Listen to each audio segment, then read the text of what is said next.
At that time, Jesus walked by the Sea of Galilee, went up on the mountain, and sat down there. Great crowds came to him, having with them the lame, the blind, the deformed, the mute, and many others. They placed them at his feet, and he cured them. The crowds were amazed when they saw the mute speaking, the deformed made whole, the lame walking, and the blind able to see, and they glorified the God of Israel.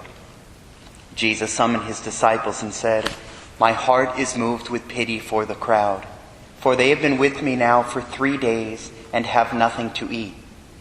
I do not want to send them away hungry, for fear they may collapse on the way." The disciples said to him, "Where could we ever get enough bread in this deserted place to satisfy such a crowd?" Jesus said to them, "How many loaves do you have?" 7, they replied, "and a few fish." He ordered the crowd to sit down on the ground. Then he took the 7 loaves and the fish, gave thanks, broke the loaves, and gave them to the disciples, who in turn gave them to the crowds.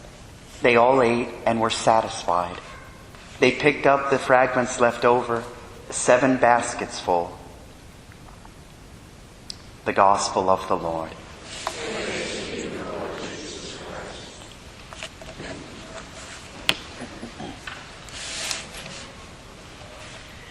Upon reading this Gospel in preparation for Mass today, the first words that came to me were those of St. Paul, when, in speaking of God, he says that he can do immeasurably more than we can ask or even imagine.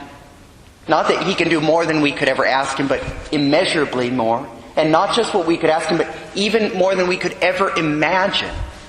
And I thought, gosh, if we could only pray in such a way that was worthy of him, that we would be those who could ask for those things that are beyond imagining. And I think that's precisely what he's trying to do with his apostles, as we hear today.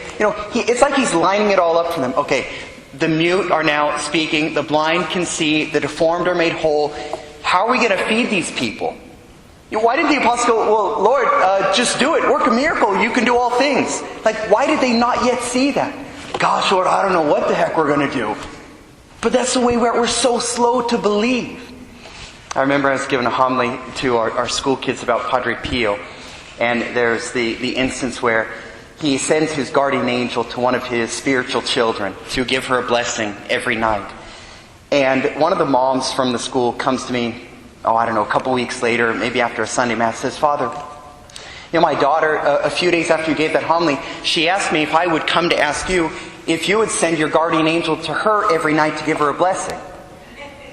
And I did what you just did. I kind of chuckled, how cute. And I thought, gosh, why don't I?